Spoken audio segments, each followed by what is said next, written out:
Hi everyone, my name is Caleb Robinson and I'm a senior at Fredrick High School. I'm a first year apprentice at a place called StickerGiant. My role there is QA/QC technician. Some of the things I do there looks like checking the stickers for quality issues such as misfires on our laser machines, notches, stickers being off center, and a few others. I also enter in a lot of data regarding these issues and how much it costs the company to fix it. StickerGiant is moving towards Lean Six Sigma. Essentially, Six Sigma is 3.4 errors in every million jobs. To work towards that goal, QA/QC is very important. The more data we have, the easier it is to figure out problems that are holding us back from achieving that goal.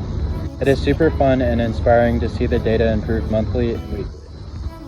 If you have good attention to detail, good at catching mistakes, and organized, this would be a great apprenticeship to get into. Check out the CareerWise Colorado hiring hub for more info.